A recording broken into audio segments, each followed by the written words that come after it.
Media మిత్రులందరికీ నమస్కారం. మీ ద్వారా ఆంధ్రప్రదేశ్ ప్రజలందరికీ నమస్కారం. ప్రపంచంలో ఏ దేశమైనా నాగరికత వ్యవసాయంతోనే మొదలైంది. నాగరికత మొదలైనప్పుడు వ్యవసాయం, భూముల మీద హక్కులు ఇవన్నీ ప్రజలకు ఉండేవి. వేరు వేరు దేశాల్లో వేరు వేరు రకాలుగా ఈ భూమి మీద హక్కులు రైతులకు దఖలపడినాయి. కొన్ని దేశాల్లోనేమో ఎవడో వచ్చి రాజు జయించి ఈ భూమి మొత్తం నాదే, నా తాబేదారులకి, నా కోసం పనిచేసే సైనికాధికారులకి, నా దగ్గర ఉండే ఫ్యూడల్ లార్డులకి నేను ఇస్తున్నాను అని చెప్పి వాడు గ్రాంట్ చేసేవాడు.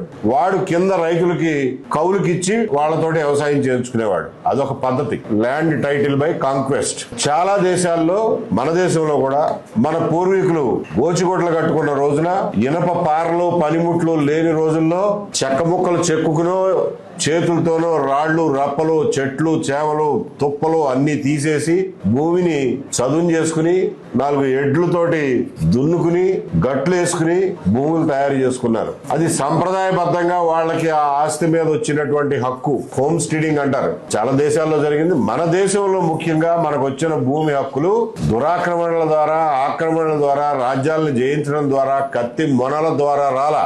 రైతులు కష్టపడి వాళ్ళ కుటుంబ సభ్యులు పాము కాట్లకు గురై, అనారోగ్యాలకు గురై, మలేరియాలకు గురై చచ్చిపోతూ బతుకుతూ ఆ తయారు చేసుకున్నటువంటి భూములు ఇవి. వాటి మీద మనకి సంప్రదాయబద్ధంగా వచ్చిన హక్కుల్ని వేదకాలం నుంచి ఎవరు ముట్టుకోలా. రైతుల జోలికి ఎవడో రాలా. గ్రీకులు, కుషానులు వచ్చినా గానీ మన జోలికి రాలా. గుప్తుల కాలం నుంచి రైతుల జోలికి ఎవడో రాలా. ముస్లిం రాజులు దండయాత్రలు చేసినా గానీ మన భూముల మీద వాళ్ళు ఈ భూమి అంతా మాదే, దీని మీద మాది హక్కు అని ఎప్పుడు అనలా. రైతు భూమి రైతుదే, వ్యవసాయం చేసుకునే హక్కు వాడిదే, వంశపారంపర్యంగా తన కొడుకులకి, కూతుళ్ళకి ఎవరికి ఇచ్చుకుంటాడో వాడిదే, అమ్ముకునే హక్కు వాడిదే, తాకట్టు పెట్టుకునే హక్కు వాడిదే. కాకపోతే శిస్తు కట్టండి, సంవత్సరానికి ఇంత శిస్తు కట్టండి అని చెప్పి అందరి దగ్గర శిస్తు కట్టించుకునేవాళ్ళు. ఆ శిస్తు కట్టడం కోసం, ఎవరి దగ్గర ఎంత శిస్తు వసూలు చేయడం తెలియటం కోసం, ఇదిగో ఈ చెక్క 4 అంకణాలు అంటారో, 4 ఎకరాలు అంటారో, రకరకాల విస్తీర్ణం యూనిట్లలో ఫలానా రైతుది అని చెప్పి అప్పుడు వచ్చి రాని కాగితాలు లేవు, ప్రింటింగ్ లేదు. ఆ రోజుల్లో చెక్క ముక్కల మీద రాసేవాళ్ళు, ఏమి రాసేవాళ్ళు, లేకపోతే గ్రామంలో అందరూ ఇది పుల్లయ్యదేనావా, మేము ఎవరు కాదంటలేదు అని చెప్పి అందరూ ఒప్పుకున్న పరిస్థితుల్లో రైతుల హక్కులు పరిరక్షించబడినాయి. ముస్లిం దండయాత్రల తర్వాత కూడా, ఇంగ్లీష్ వాళ్ళు వచ్చిన తర్వాత వాళ్ళేమి ఈ దేశంలో ఉన్న భూమి మొత్తం మాదే, దీని మీద సర్వ హక్కులు మావే, టైటిల్ మాదే, పట్టా మాదే అని ఎప్పుడు అనలా. వాళ్ళు ఇన్ఫాక్ట్ జమీందారుల కింద, పాలెగారుల కింద లెక్కలు లేకుండా ఉన్నటువంటి భూముల్ని వెంకటగిరి, నూజివీడు, పెద్దాపురం, విజయనగరం, కపిలేశ్వరపురం, చల్లపల్లి లాంటి జమీందారీలు తప్పించి మిగిలిన రాష్ట్రం మొత్తం ఏ రైతు చేతిలో అయితే ఆ భూమి ఉందో ఆ రైతు పేరు మీద రైతు వారి సెటిల్మెంట్ అని చెప్పి మన్రో టైంలో సెటిల్మెంట్ చేసి ఆర్ఎస్ఆర్ అని చెప్పి, ఆర్ఎస్ అని ముందు, తర్వాత రీసెటిల్మెంట్ రిజిస్టర్ అని చెప్పి 1907-8 ప్రాంతాల్లో అప్పట్లో ఉన్న ప్రింటింగ్ టెక్నాలజీతోనే ముద్రలేసి మరీ గ్రామాన పంచారు. ఇదిగో ఇది సుబ్బారెడ్డి గారి భూమి, ఇన్ని ఎకరాలు, దీనికి ఎఫ్ఎంబి ఇది, దీనికి కొలతలు ఇవి, ఉత్తరాన ఇంత కొలత, దక్షిణాన్ని ఇంత కొలత అని చెప్పి మన చేతికి అప్పచెప్పిపోయారు ఇంగ్లీష్ వాళ్ళు కూడా రైతుల హక్కులు ఏనాడు కాలరాయిలా, శిస్తు వసూలు చేసుకున్నారంతే.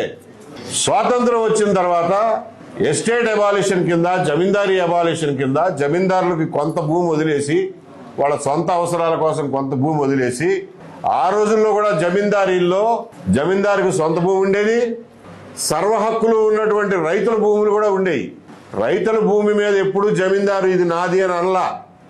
తన భూమి ఎవరన్నా తన దగ్గర పనిచేసే జీతగాళ్లకో, ఇంట్లో పనిచేసే దివాణంలో పనిచేసే వాళ్ళకో, గుర్రాలను మేపేవాడికో, రథం తోలేవాడికో, లేకపోతే ఏదైనా యుద్ధం చేసేవాడికో వాళ్ళకి 4 ఎకరాలు, తలా 4 ఎకరాలు పంచిపెట్టారే తప్ప రైతుల భూమిని ఏనాడు జమీందారులు ముట్టుకోలా.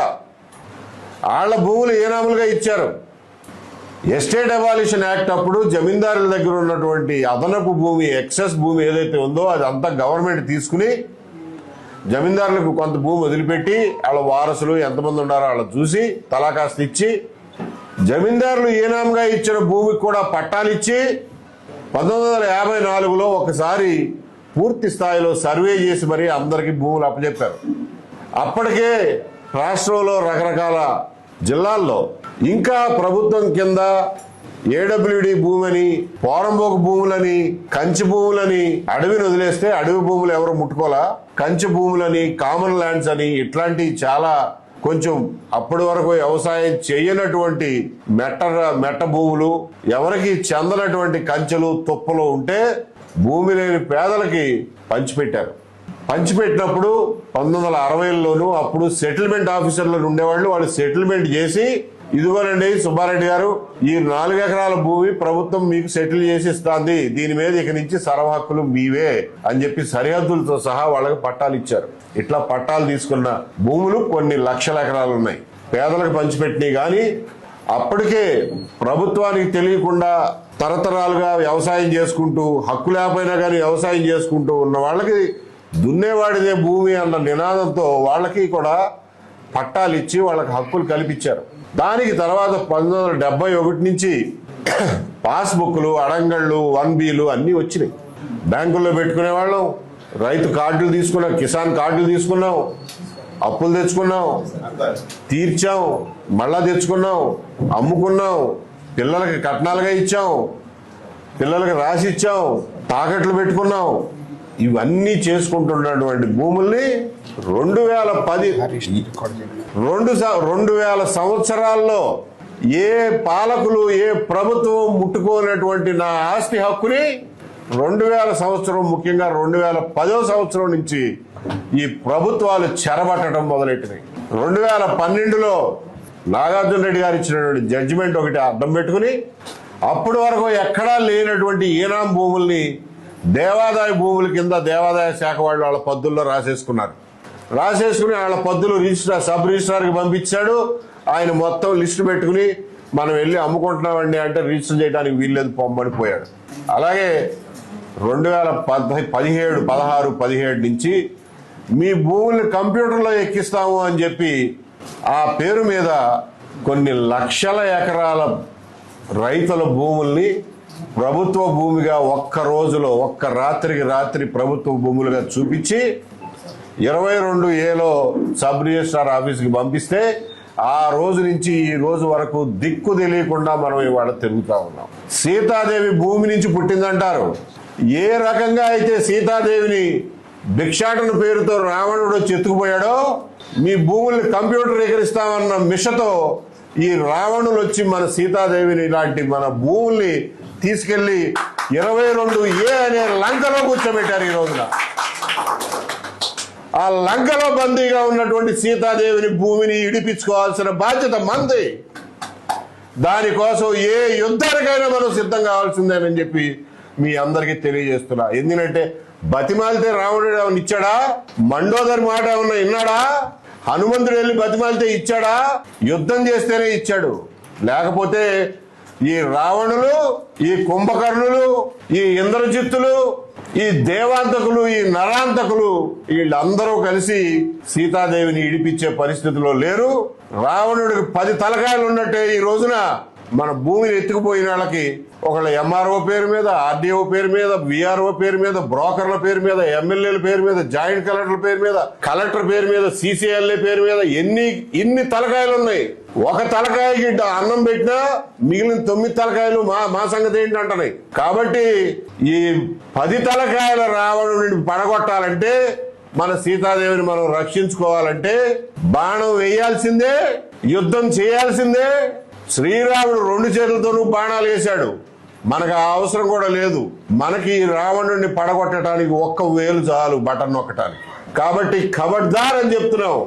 మర్యాదగా మాకెవరికి తెలియకుండా, నోటీస్ ఇవ్వకుండా సీతాదేవి తల్లి లాంటి మా భూముల్ని ఎత్తుకుపోయి శ్రీలంకలో 22Aలో దాచిపెట్టావో దాన్ని బేషరతుగా తిరిగి మాకు అప్పచెప్పండి. అందులో మీకు ఏమన్నా క్లెయిమ్ ఉంటే, ప్రభుత్వ భూమి ఉంటే మాకు నోటీస్ ఇచ్చి మాట్లాడండి. అంతే తప్ప ఆడి దగ్గరికి వెళ్ళు, ఈడి దగ్గరికి వెళ్ళు, రావణుడి మా తమ్ముడు ఉన్నాడు ఆడితో మాట్లాడు, ఆడు 6 నెలలు కుంభకర్ణుడు, 6 నెలలు నిద్రపోతాడు, 6 నెలలు తింటాడు. అంటే 6 నెలలు పదవిలో ఉంటాడు, 6 నెలలు అపోజిషన్ లో ఉంటాడు. ఎవరిని అడగాలి మనం పోయి? అందరూ ఒకటైపోయారు ఇందులో. ఈ రోజున చంద్రబాబు నాయుడు గారు నిన్నే అంటున్నారు, బాపట్లని 22A విముక్త జిల్లాగా చేయడానికి కలెక్టర్ గారు ఒప్పుకున్నారు అంట. ఈయన ఒప్పుకోలా, కలెక్టర్ గారు ఒప్పుకున్నారంట. కలెక్టర్ గారు ఖచ్చితంగా చేస్తారు, అభినందిస్తున్నా. కలెక్టర్ గారు చేసిన తర్వాత నేను వచ్చి పట్టాలు పంపిణీ చేస్తా. పని చేయాల్సింది కలెక్టరు, పంపిణీ చేసేది నువ్వా? నిజంగానే ఒక సవాల్ విసురుతున్నావు ఈ రోజున. బాపట్ల జిల్లాలో 5 వారాలు, మీరు చెప్పిన 5 వారాల్లో గనక కలెక్టర్ 22A విముక్తి జిల్లాగా ఆ జిల్లాని చెయ్యలేని పక్షంలో కలెక్టర్ని అక్కడి నుంచి ట్రాన్స్ఫర్ చేయండి. ఇదే సవాల్ని స్వీకరించి 22Aలో పెట్టిన నోటీసు లేకుండా 22Aలో పెట్టిన ప్రతి ఎకరం, ప్రతి సెంట్ భూమిని రోల్ బ్యాక్ చేయండి. ఆ ఛాలెంజ్ తీసుకునే దమ్ముందా అని అడుగుతున్నా. చంద్రబాబు నాయుడు గారిని ఈ ఛాలెంజ్ తీసుకోమనండి. ఆయనే చెప్పారు కదా, ప్రతి కలెక్టర్ల సమావేశంలోనూ ఇది ఒక తమాషా అయిపోయింది. వచ్చే కలెక్టర్ల సమావేశానికల్లా 22A మిగలటానికి ఏం లేదు అంటారు. ఎందుకు చేస్తారండి?